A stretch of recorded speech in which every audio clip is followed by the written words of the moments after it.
Bienvenue à la 7e épisode de l'implémentation du clone Facebook. Cette fois-ci, on va s'attaquer à la partie base de données. On va accéder au site firebase.google.com. Ensuite, il faut que vous vous connectez au site. Bien sûr, si vous n'avez pas un compte, il faut le créer. Ensuite, on va ajouter un nouveau projet. Ce nouveau projet-là, normalement, on doit lui mentionner c'est quoi le nom. Et on a un ensemble de paramétrages qu'il faut préciser. Donc, le nom du projet, ça sera TP Facebook Clone. On clique sur continuer. Donc, on va garder la partie Google Analytics activée. On clique sur continuer. Au niveau du choix de compte utilisateur, on va choisir Default Account pour Firebase. C'est le compte par défaut de Firebase. Et par la suite, on va créer notre projet. Voilà, notre nouveau projet est prêt. On va cliquer sur continuer. Il nous dit lancez-vous en ajoutant Firebase à votre application. Donc là, au niveau du paramètre du projet, on a là tous les données qui concernent notre projet, donc le nom du projet, le ID, le numéro du projet, l'emplacement des ressources là, etc., le nom public. Et là, on va ajouter une application. Dans notre cas, on va choisir la application web. On va indiquer c'est quoi le nom de notre application, le pseudo, donc MyFaceClone, bien Facebook Clone, voilà. J'aurais besoin d'installer quelques prérequis là. Donc là, je vais ajouter un nouveau terminal. Ensuite, je vais lancer la commande npm install Firebase. Donc, je vais installer les packages de Firebase. Suivant. Aussi, j'aurai besoin de Firebase Tools. Donc, npm install-g Firebase Tools. Par la suite, là, bien sûr, pour déployer l'application Firebase sur la hotte, on a un ensemble de commandes qu'on va aller voir par la suite. Donc, bien sûr, on va commencer par la gestion de l'authentification. Cette fois-ci, on va travailler avec l'authentification de Google. Ça veut dire que si on veut accéder à notre application Facebook, on va utiliser le fournisseur de Google pour valider ça. Et ceci sera bien sûr à travers le protocole OA2, donc OAUTH2. Voilà. Donc là, je vais mentionner c'est quoi l'email d'assistance. Et voilà, comme vous voyez, l'assistant d'authentification Google est activé. Ce qu'on va faire maintenant, on va, au niveau de notre projet, au niveau du dossier SRC, on va créer un fichier qui s'appelle firebase.js. Et au niveau de firebase.js, on aura besoin des informations concernant l'installation et la configuration du SDK. Donc, vous allez copier Firebase config là, c'est bien. Et par la suite, on va importer là les bibliothèques nécessaires. Donc, on va import Firebase from firebase/compat/app. Aussi firebase/compat/auth pour l'authentification et Firestore là pour la base de données. Ensuite, on va déclarer quelques variables là, const Firebase app, donc une constante qui s'appelle Firebase app. On va appeler firebase.initialize app et on va lui donner les données de configuration. Ensuite, db, on va lui donner Firestore, donc lui affecter Firestore et AUTH, l'authentification, on va lui affecter donc la méthode d'authentification de Firestore. Donc, pour le moment, si j'active là, comme vous voyez, le système va nous donner une interface d'authentification de Google. Comme vous voyez là, au niveau de ligne, c'est marqué AEA2. Donc, c'est le protocole OA2. Et voilà. Normalement, si on se connecte, le système va nous renvoyer un ensemble de données concernant l'utilisateur qui s'est connecté. Comme vous voyez là. On a le display name là, c'est le nom d'utilisateur. Là, c'est le compte email, etc. Voilà. Donc, nous là, au niveau de la méthode sign-in, je peux aussi afficher les données de l'utilisateur. Ce qu'on va faire maintenant, on va ajouter un nouveau fichier qu'on va l'appeler stateprovider.js.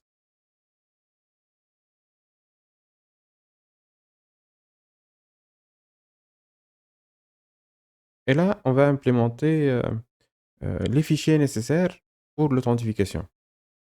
C'est quoi ces fichiers? Ça veut dire on a là les informations concernant l'utilisateur, user. On veut les partager au niveau de tous les composants qu'on a au niveau de l'application. Ça veut dire je ne veux pas que transférer les données de l'utilisateur d'un composant à un autre pour essayer de simplifier ma tâche d'implémentation. C'est pour ça là qu'on va préparer un ensemble de fichiers là. Et ceci, l'objectif c'est quoi? On va utiliser le React Context API pour qu'on arrive à partager le contenu d'une variable par rapport à tous les composants qui sont inclus dans un contexte bien défini. Donc, on voit là, on va déclarer deux variables, state context et state provider. Et au niveau de state provider, là, euh, cette fonction, qu'est-ce qu'elle va recevoir? Elle va recevoir un reducer, un état initial et des enfants, children.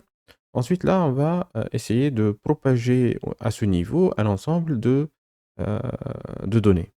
Donc, on voit là, c'est comme une encapsulation, un wrapping en anglais. Donc, où est-ce qu'on veut, si on veut là partager des variables, le contenu des variables, bien sûr, on peut les partager sur tous les niveaux de l'arborescence d'une balise parente, donc à tous les enfants. Et ensuite, on va exporter ça, useStateValue, et cette fonction, ce sera useContext de stateContext.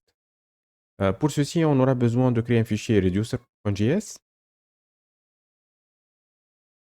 Donc, au niveau de reducer.js, on va exporter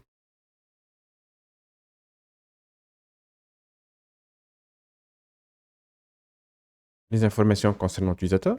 Donc là, initial state, l'état initial, cette variable, elle sera, on va affecter nul à l'utilisateur. Ça veut dire avant de se connecter, l'utilisateur sera nul. Et par la suite, on va déclarer là un ensemble de types d'actions. La plus importante et celle qu'on va utiliser dans ce projet, c'est setUser. Bien sûr, c'est à vous de choisir le nom approprié, hein. Donc là, setUser, cette fonction, ça va nous permettre de modifier les informations concernant l'utilisateur.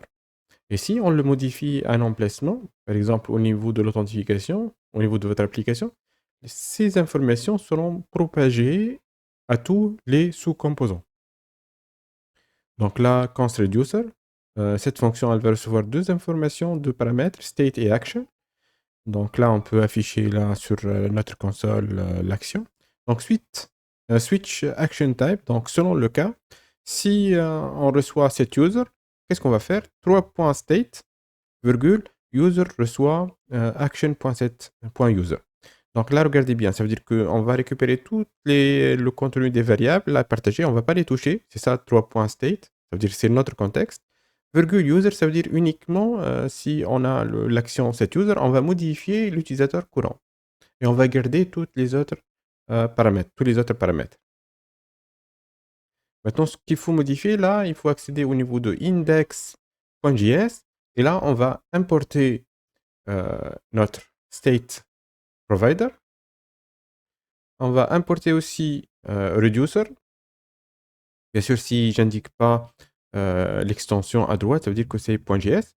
Et on va inclure aussi initial state. Et là, on va encapsuler notre app à l'intérieur d'une balise state provider. Comme je vous ai dit, l'important ou bien l'objectif de tout ce traitement, c'est quoi? C'est que si on a une variable, on peut la rendre globale, une variable globale qui sera vue par tous les composants de notre interface, pour éviter qu'on fait des passages de paramètres d'un composant à ses enfants tout au long de l'arborescence. Donc là, au niveau de login, on va déclarer là euh, const state dispatch. State, c'est la variable, et dispatch, c'est la fonction qui va nous permettre de modifier cette variable. D'accord? Et pour ceci, on va utiliser useStateValue. On va la récupérer à partir de stateProvider.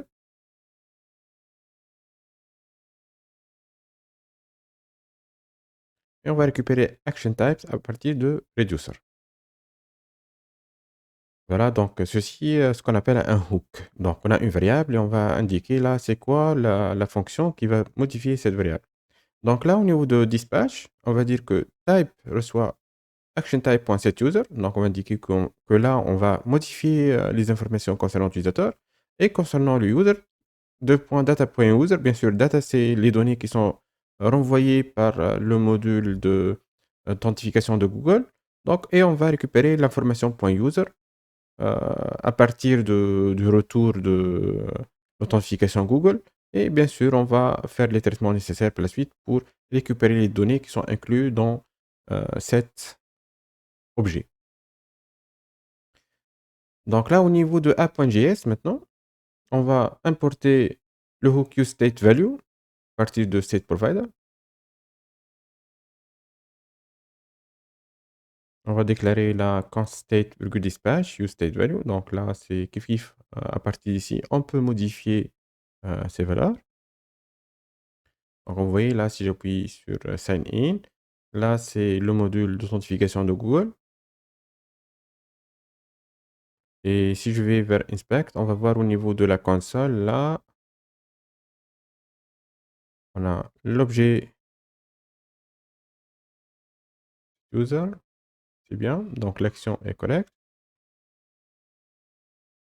Donc là, bien sûr, le user sera propagé tout au long de ces composants. On peut l'exploiter à l'intérieur.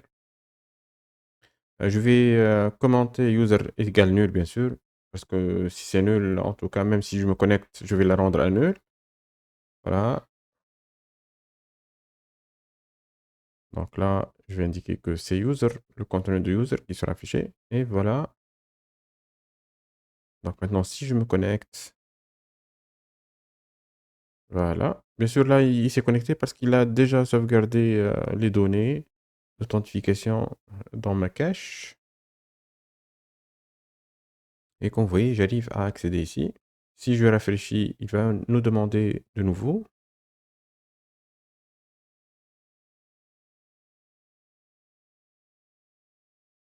Et si vous changez de navigateur, il va vous afficher les données concernant les listes des utilisateurs avec lesquels vous pouvez vous connecter.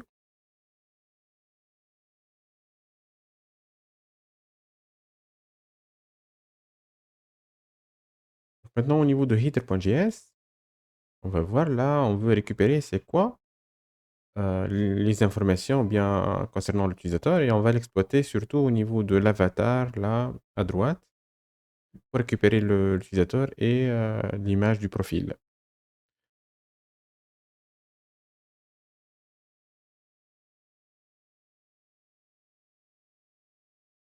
Donc au niveau de header.js, kiff là, je vais appeler ce hook, donc qui va nous permettre de modifier le contenu de la variable user. Et au niveau de avatar là, donc je suis dans la partie header.js, on va indiquer que src, ça sera entre accolades user.photo URL.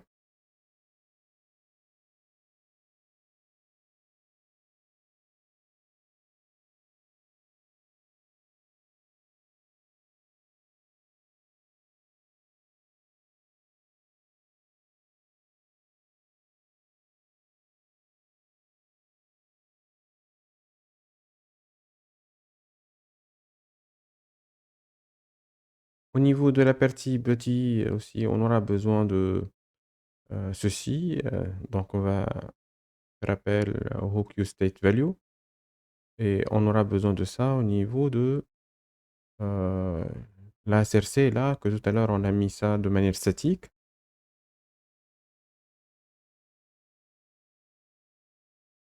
Donc je vais sélectionner toute la partie src de l'image et au lieu de ceci, on va la rendre un peu dynamique.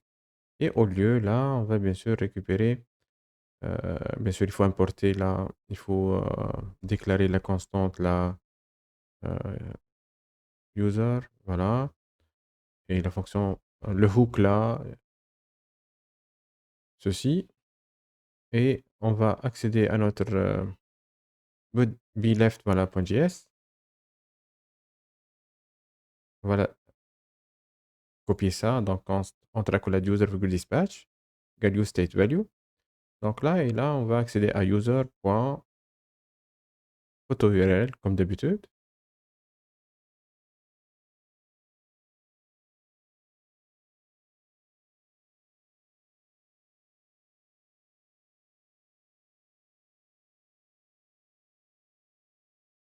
Donc, vous voyez maintenant, l'image a été modifiée au niveau de header et partie left. Maintenant, ce qui nous reste, c'est la partie body dans la partie posts. Donc, on va importer le hook useStateValue au niveau de post. On va l'ajouter au niveau des imports. Et comme d'habitude aussi, il ne faut pas oublier la déclaration là du hook là. Donc, on va récupérer là la variable user. Voilà. Et au niveau de profile pic, on va la modifier par user.photoURL.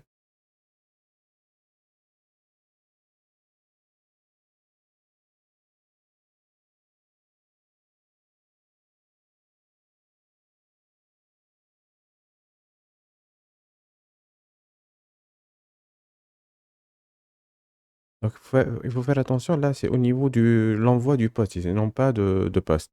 Parce que les posts, ça peut être distinct. Donc, plusieurs personnes peuvent soumettre des posts.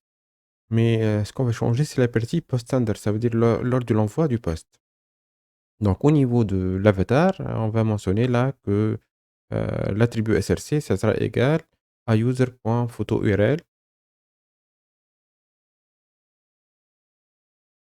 Bien sûr, il ne faut pas oublier le reste là, des informations. Il nous dit user is not defined. Donc là, rapidement, on va importer useState value.